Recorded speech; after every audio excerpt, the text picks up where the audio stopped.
Greetings, brothers and sisters. Shalom, assalamu alaikum, adnistana. It's a pleasure to be back with you here on Points of Light Radio. And in today's segment of Points of Light Radio, we're going to be having a conversation that we've never had here before, and that is the role of technology in the future of fraternalism. What role is it playing now? What role will it play going forward? You can see that it has played a huge role in moving Points of Light Radio forward. But what role should it play in our lives? Where should we draw the line when it comes to technology and fraternalism, right? I think it's important that we set limits on how far we should allow technology to go within our orders. I do understand that it has been used to it can be a tool that we use to move lodges forward, but it can also be something that we need to be wary of, right? And control the use of it in our lodges. So let's have that discussion and let's see what some of our guests have to say about this. So let's go forward.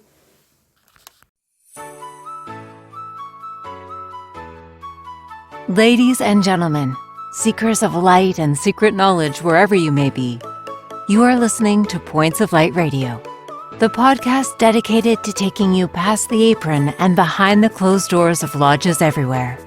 And here is your host, Stan Miller. Let's go speak with David Shear. You saw him here before on Points of Light Radio. He's with the Odd Fellows in the United States. He's been there for quite some time. So if anybody would understand how technology will or is impacting fraternalism, it's David. Okay, so let's go see how he feels the future looks with the Odd Fellows and technology. Well, in our state, it's really big for the Grand Lodge, the local level, and also just for advertising and revitalizing the lodges. At the Grand Lodge, I'm on the IT committee for the Grand Lodge, and we are digitizing old documents and archives, putting them into searchable formats so the Grand Lodge can find things really quickly. We've put our annual reports online and in a digital format so that the lodges can fill out their annual reports and get them turned in really quickly. And also with communicating to the lodges and to the members.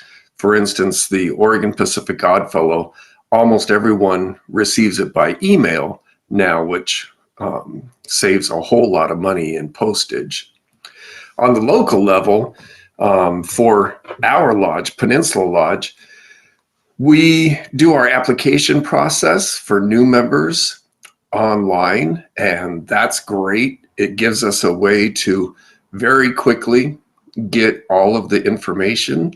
We don't have to do any typing in to put it in our databases, and we're able to reply back immediately to people who apply on sending them emails and communicating with them. Also, our lodge does a lot of scholarships, and the scholarship application is online, and that's great. Gives us a real quick way to be able to receive and process and not have to worry about applications getting lost in the mail. Another way that we use it is in organizing and running our committees. So especially for annual events that we have committees for, things that happen on a regular basis, we've created step-by-step timelines for the committees. And all they have to do each year is just follow that timeline, and it tells them what to do, when to turn in their report, and it really makes the process smooth so that new committee members are not having to constantly figure out how to run a committee that's been a committee that's happened many times in the past. And then really important is revitalizing the lodges. Like I said, we have the applications online. That's really important because when people want to join a lodge, if they can go to your website and apply right online, that is so much easier. There's sometimes people that are interested in joining a lodge and they have a hard time finding a number, finding a contact. And once they do, it takes forever. And maybe they get a paper application and the process just drags out for so long. And this allows us to really get the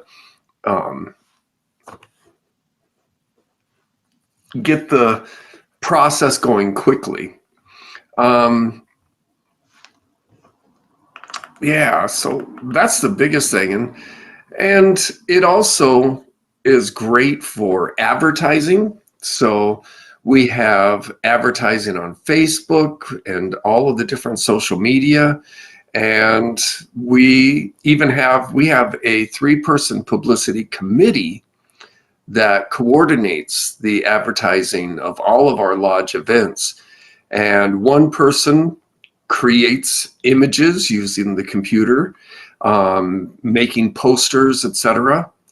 And another member of the committee takes those images and posts them on social media, posts them on Facebook and Instagram. And finally, we have a member who takes those same images and creates press releases.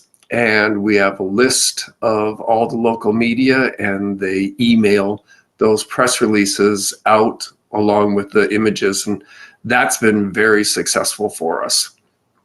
And of course, a really big thing is podcasts like this, because many people stumble upon podcasts and they find out that lodges still exist and that they're thriving, and they find them to be something that's interesting. Our next guest is someone we haven't saw in a while.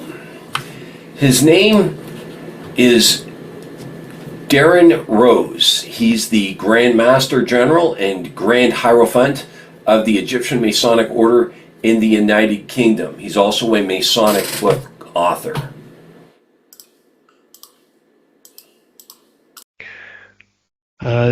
In terms of technology, we do use technology in our order to convey the curriculum because it's convenient, it's secure, and it doesn't require a great deal of the cutting down of trees and the making of paper. But I think really there will be a limitation on how technology can possibly and feasibly be involved, I think, in the mystery traditions, because they're about the human soul, about the human psyche. And as wonderful as the advances in AI have proven to be over the last 3-4 years, it is essentially just an iterative program that takes what's already created and represents it in various logical patterns. It doesn't have the creative spark and the genius that the human soul has, and the human soul is an internal experience, and it isn't something that can really be replaced or, I think, overly augmented by technology. I think technology essentially fulfills the role of an excellent administrator for the papers of the lodge, but beyond that, I really don't see how it could be of progressive and positive help to those who are in the mysteries, when all that they really need lies within them, within the body and the soul, and within how those elements are processed to expand their consciousness and change how they see and live in the world. Next, we're going to meet with Worshipful Brother J. Michael. He recently started the a virtual lodge called the Desert Rose Lodge number 11 with the free gardeners. So now this is an all virtual lodge. So this should be fascinating. Yeah. And would you, I think that is the one question I want to ask you. You say so far you're 100% virtual. Mm-hmm.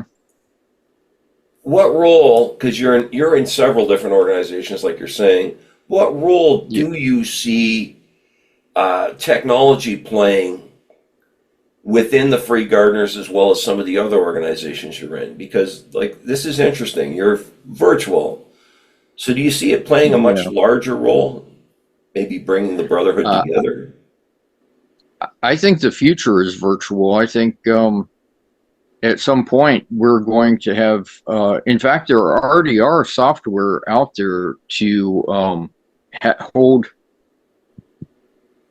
not really a lodge meeting, but they have like where you can wear the VR goggles, and it's just like you're in a lodge. You know, the software takes care of all the other, like the officers and everything. But that's possible for, I think, multiple people to be in one lodge setting across the world with VR.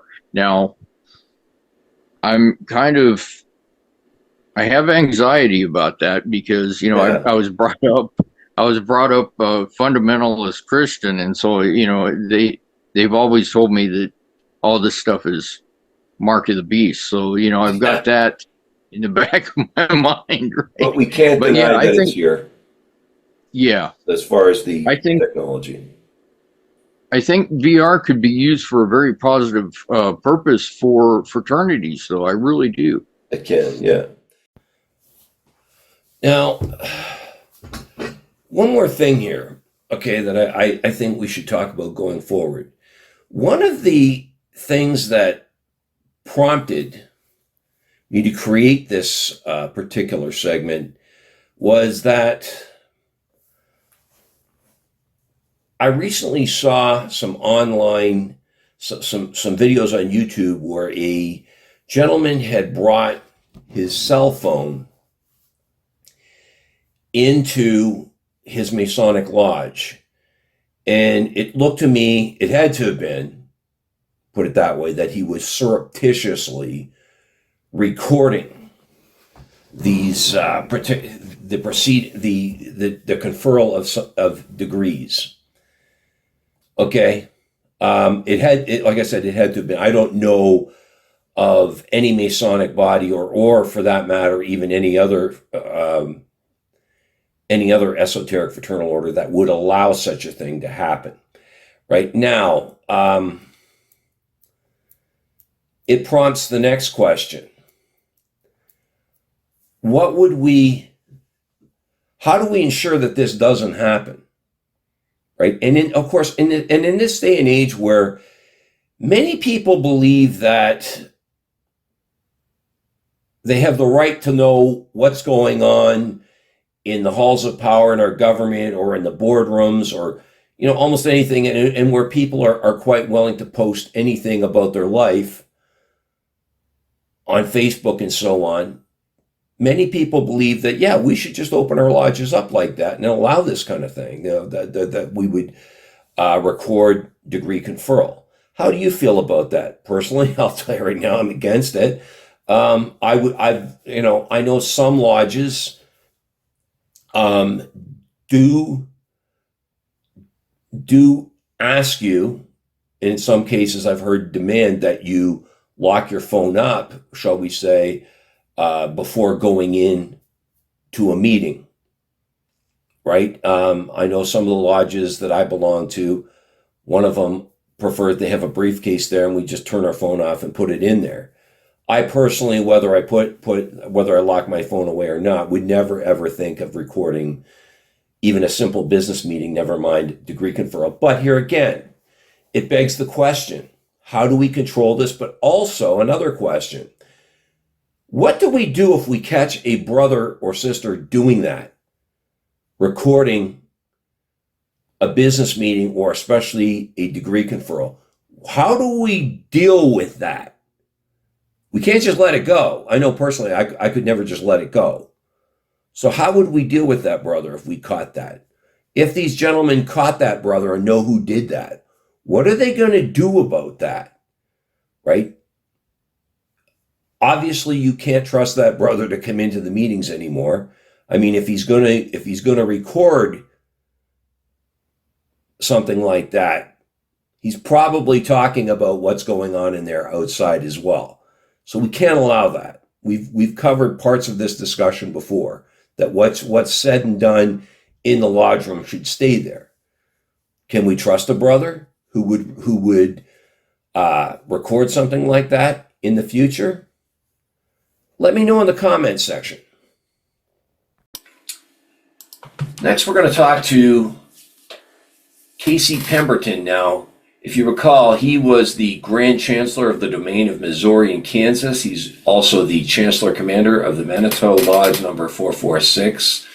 And he's also Vice President of the 4th District Knights of Pythias. So let's see how he feels technology will be impacting or the role it should play within the Knights of Pythias going forward. So what role do you see technology playing in the future of the Knights of Pythias?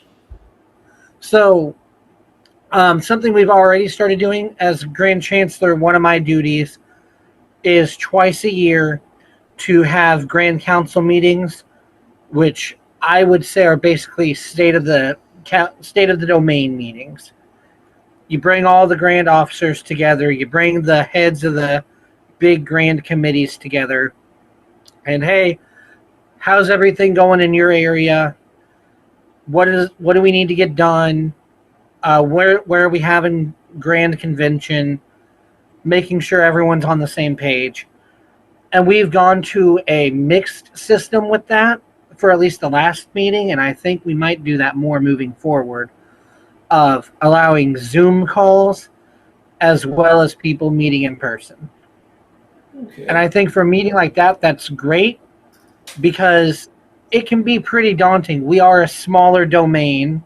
We presently only have 5 lodges, if I remember correctly.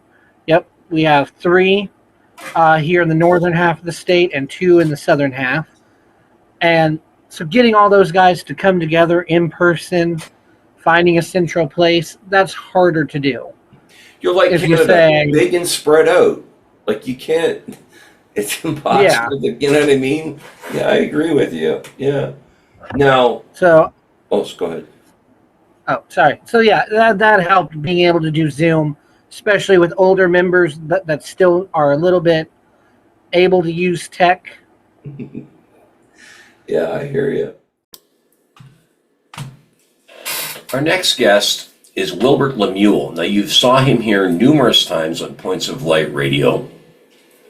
He's in multiple different fraternal orders. And let's see what role he feels technology will play in fraternalism as we move forward. Now, what role, shall we say, going forward on that, do you see technology playing in the Free Gardeners or in fraternalism in general, since they're in so many different orders? Yeah, I think it has been used and will continue to be used to bring people together. Like it's really great when you can meet in person for things like lectures and workshops and just fellowship, but also in between then and sometimes in place of that, it's great to have the virtual option. As far as free gardening goes, with the ancient order of free gardeners and the North American Grand Lodge, degrees online is not going to be a thing, just because of the nature of the degrees and what would be missed or omitted in certain degrees. It's just not, it won't be doing it justice. But in place of that, we do have members who are committed to traveling to make sure that people who are interested in free gardening are able to receive those degrees. So apart from degree work, I think it'll play a crucial role as far as free gardening goes to spreading the order, getting those questions answered by seekers in real time, and giving them the opportunity to meet members and giving members the opportunity to fellowship, plan, and share ideas about how we can continue to expand and grow the order. And it has done that. Based on like everything you said, they have done that too. And I that's one thing I do really appreciate about the Free Gardeners is their willingness to really embrace the technology. And as you always hear me say, no fraternal discussion would be quite complete without some input from my good brother, Owen Snowden. Now, he recently formed a a fraternal organization called the Grand Imperial Order of Mystic Turtles, and he's the Grand Master. It's quite fascinating. Just listen to what he says about how he used technology to help get the Mystic Turtles up and running and how he's using it to move it forward. So what are your plans, shall we say? Like I know you say you want to expand it further, but what are your plans with the Mystic Turtles beyond that? Are there plans, shall we say, to help move the order along by, shall we say, virtual initiation or we're way ahead of the online time. learning? Yeah, we're way ahead of the time. So in our meetings, we have a virtual link as well as there can be a physical link if the lodge meets on physical grounds. We wanted that idea because basically it's the modern days now, and a lot of the people live in different countries, people live in different parts of their own country, and not all the time people can make it to that destination where the lodge room should be held in. So we do hold lodges virtually as well as physically. And I think it's a lot of organizations should take heed of that and should understand that we live in a modern technology age and we should be using it to our advantage. Look, Stan Miller, you know yourself how many of these fraternities don't want to use technology because maybe they don't understand it. They don't want to learn about it, but it's such an important thing to use to our advantage, to get the word out there about fraternalism, to get the word out there, maybe about Masonics, maybe about Orange, maybe about the Buffaloes, the Foresters, whatever. It's getting the name out there and helping people. Or even just planting those seeds. Like you were talking exactly. About, like Buffaloism. I am a first degree in the RAOB.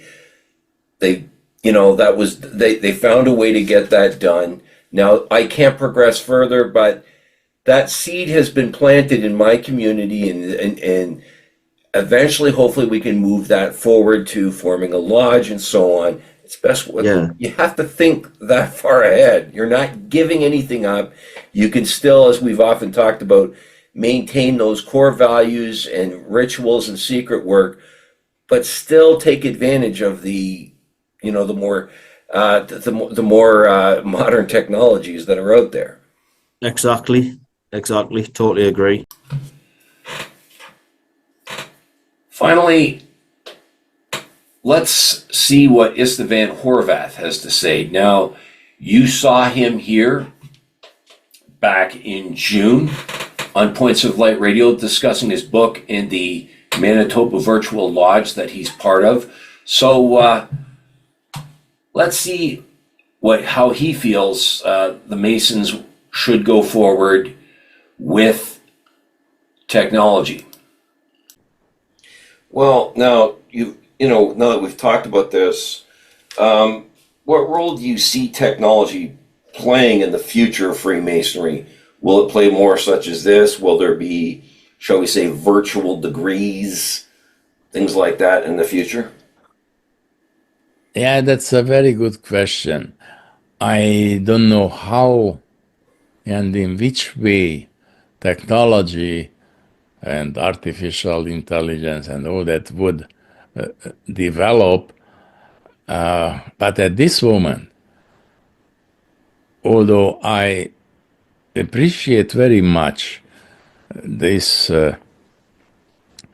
opportunity, what technology offers us to have a virtual lodge with very international membership, despite that, I think that degree work at this level of technology is impossible. Because let's just look at the initiation, not the other 2 degrees in the lodge. When an initiate who comes into the lodge has to experience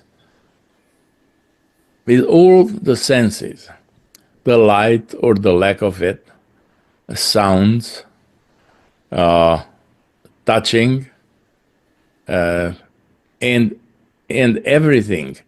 So there are so many things that technology at this point, and this is my personal opinion, technology cannot provide such a meaningful and deep experience as a personal physical participation in an initiatory process the candidate can experience.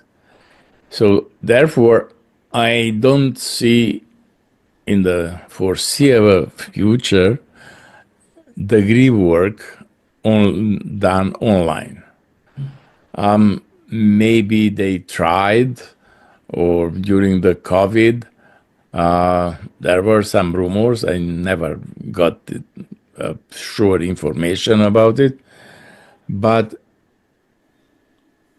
on the other hand, when it comes about the knowledge and learning, COVID showed us how important is to keep members in contact and to provide good, useful information that some lodges, even today, they kept doing, or some grand lodges, they have almost a weekly or a monthly meeting exclusively for Masonic education or education in general, discussion forums, and they are going on already for I don't know how many years.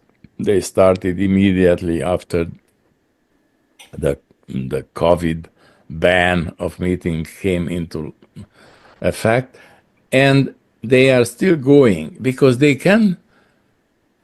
Those are that were lucky enough to be well organized and to find appropriate speakers. They still can provide a fantastic learning experience.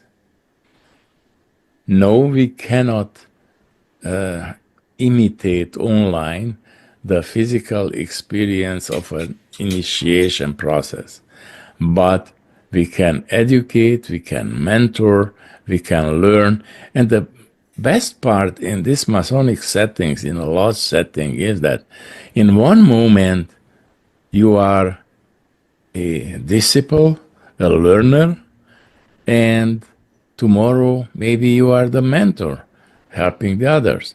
And the roles are changing, and that gives a very interesting dynamics in a lodge. So let's summarize what we've heard. I want to begin my summary by saying that I do feel this is a conversation we need to have. It is hard to believe but in the year 2025, there are still people within our lodges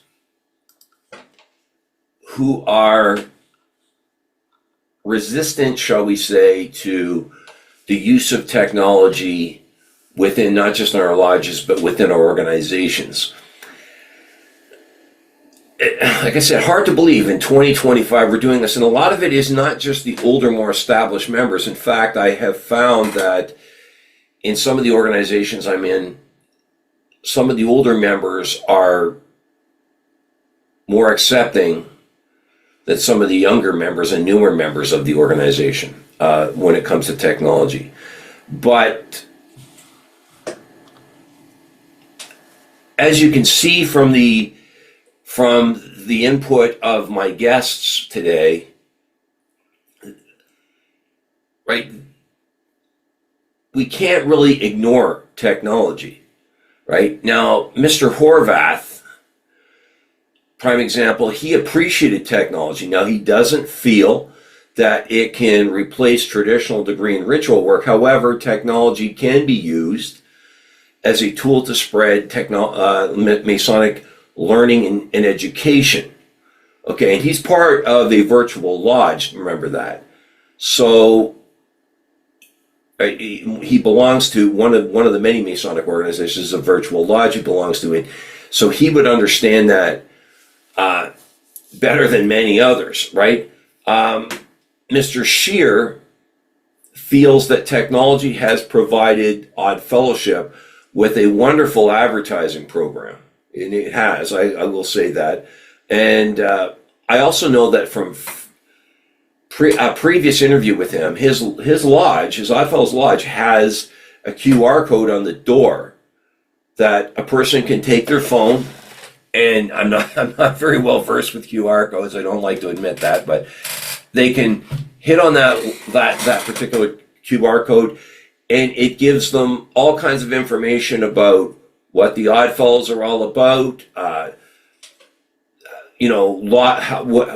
Even things like whether or not the pricing for the lodge itself, how they can join, what times the lodge meet, and so on. He also says that technology has expedited, the report writing and information transfer within the lodge itself, right? They use technology. A person can join right online, most of their forms, so there's nobody's application forms for lodge membership are lost in the mail, right? But they've also, and I love this, and I belong to a lodge where a lot of our records, minutes and so on, were lost in a flood. But he belongs to a lodge now that is using technology to archive their records and minutes and so on. I like that because, like I said, one of the goals of Points of Light Radio is to preserve our history. We do need to preserve that rich lodge history that many of our organizations have, right? Brother Snowden says the Mystic Turtles are using technology to initiate and spread the influence of the lodge, but many of their meetings are also held. They offer both in-house meetings, but also meetings that they can hold virtually. I love that. I really do. The Mystic Turtles just seem to be looking forward here. I love that. Worshipful Brother Michael believes that, as I do, that tech is here to stay, but we need to proceed with caution. Right? We need to develop safeguards to protect our core values and secrets. I do agree with that. And he's also belongs to a virtual lodge. So I love that even those who belong to virtual lodges look at it as something, well, it can't replace everything, but it can help move our organizations forward. Right? I will say this. I was around churches in the early 80s when cable first came out. And not just the pastors, but a lot of the membership of these churches were really worried that it was going to spread some very negative influences, shall we say. It was going to bring a lot of negative influences inside of our homes. Okay? And I'm not going to say it didn't do that, shall we say, but it also the cable was also used by Christians to develop, for instance, Christian radio stations like 100 Huntley, I believe 100 Huntley Street came up with, helped form a Christian network in Canada. There were also Christian networks developed within the United States, cable networks and so on. Christian programming has been around pretty much since TV's inception, but they were able to expand on that, right? Why just allow these negative influences to go not so much unchecked, but with no competition? Let's put our information out there, right? I was also around churches in the 90s when the internet, this was a big one, began to expand, and many people believed that there was just too much, too many things that could go wrong with that. That it definitely would bring influences from all over the world into people's houses and homes, children watching stuff they shouldn't, and so on the internet, right? But Christians have used it to expand their message. Many Christian, there are Christian YouTube stations. Prime example, I've listened to a lot of Christian music on the internet. You can go and watch. If you miss your church service, you can now go on the internet and watch it if you can't get out to church. As you've seen here, where worshipful Brother Michael can't get out and about very well. He says he has a disability, can't get out of his home very often, right? Well, guess what? The internet and cable have been used for people who can't get out and about. They can watch church services and so on from their homes, right? Technology has been something that society in general, but especially our lodges, can be very leery of, and that's understandable, right? But technology, like many other things, like you're seeing it today, can be used to spread our message and help connect our members and help connect outsiders to our organizations. We can't ignore that it's here. And yes, we do need to proceed with caution, but let's make sure that we use, right, technology, computers, and so on in a positive way to help grow our lodges. And I will close with that. I hope you've enjoyed this as much as I enjoyed bringing it to you. This is wonderful. This is, like I said, it was a conversation we needed to have, right? But before I go, I want to remind you that Points of Light Radio is available on both YouTube and Spreaker. Please share, like, and subscribe when viewing Points of Light Radio on YouTube. I also welcome your comments and input. You can see the link to my PayPal account. You can hit on that link, there again, technology, and you can make a voluntary donation to Points of Light Radio. We will use that to move the podcast forward. You can see the link to my Facebook page at facebook.com/Points of Light Radio. My Twitter handle is at PO Light Radio. My Bluesky